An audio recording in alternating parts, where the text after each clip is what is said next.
పుష్ప 2 తర్వాత అల్లు అర్జున్ అలాగే త్రివిక్రమ్ కలిసి ఒక సినిమా అయితే చేయబోతున్నారు. ఇది 100% ఫిక్స్ అయిపోయింది. ఆ సినిమా ఎలా ఉండబోతుందంటే ఇదొక మైథలాజికల్ టచ్ ఉన్న సోషియో ఫ్యాంటసీ సినిమా అంట. త్రివిక్రమ్ ఒక అద్భుతమైన మైథలాజికల్ టచ్ ఉండే లైన్‌ని బన్నీకైతే చెప్పారంట. ఇప్పుడు ఆ స్టోరీ అయితే 60% వరకు రెడీగా ఉంది. ఇంకా మిగిలిన స్టోరీని డెవలప్ చేసే పనిలో త్రివిక్రమ్ చాలా బిజీగా ఉన్నారు.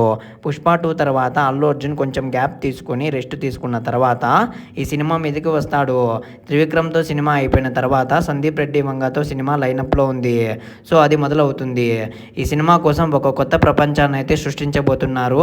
ఎలాగైతే 'దేవరా' మూవీలో కొత్త ప్రపంచం ఉంది కదా! సేమ్ టు సేమ్ అలానే అన్నమాట. ఇంకా 'కల్కి' మూవీ చివర్లో ప్రభాస్ కర్ణుడి క్యారెక్టర్‌తో రివీల్ అయ్యే ట్విస్ట్‌ని ఈ సినిమాలో కూడా అల్లు అర్జున్ క్యారెక్టర్‌కి ఒక బలమైన ట్విస్ట్ అయితే పెట్టారంట. దీనిపై మీరేమంటారో కింద కామెంట్ రాయండి. కొంచెం లైకు, సబ్స్క్రైబు చేసి ఈ చిన్న ఛానల్‌ని సపోర్ట్ చేయండి భయ్యా.